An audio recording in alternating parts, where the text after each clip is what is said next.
Well, I screwed up yesterday. Should have went with my gut when dealing with a customer. So I'm backed up to the point right now that I'm not really taking work. I'm not really accepting anything at all. At least, a few weeks, get caught up. Guy calls me while I'm at the beach, and I told him that. And really, it was my fault for even answering the phone to begin with. But I did, and I was like, yeah, sure, I'll be back next week. Bring it on Tuesday. So he told me on the phone that this thing was losing power after, he would be mowing a little while. And I was like, sounds like the rear end. It's one of those Craftsman 5500s. The rear ends are like $800 or so. Maybe if you can find a used one. And then most places rebuild them for like, $500 for the kit, rebuild kit. Plus, you're going to have labor on top of the price of the rebuild kit. So I told the guy, I was like, if it's the rear end, like, don't get your hopes up on this thing. I was like, you're going to end up putting a lot more money in this mower than you want to. Anyway, dude brings the mower. I'm in the middle of doing something, working. He's out there for like a half hour trying to get it off his trailer. I get out there, I'm like, what's the problem, man? He was like, it won't move at all. I said, well, that's crazy. And I reached under there to feel the drive belt, and it was kind of loose, but nothing crazy. But it wouldn't move at all. So we disengaged the hydraulics on it, the hydrostatic rear end, rather, and we pushed it down there.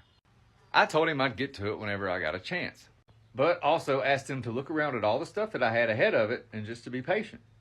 Dude started in that evening, man, calling, sending these huge texts saying that he'd been calling around to places and this is what it should cost and how long it should take to do it and everything. And it just started rubbing me wrong, man, sending me messages 9 o'clock at night.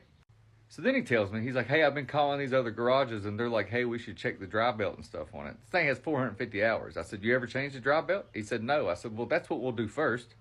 I said, just know everything you told me does not sound like belt problems. Everything I've experienced with rear ends, that's what it sounds like to me.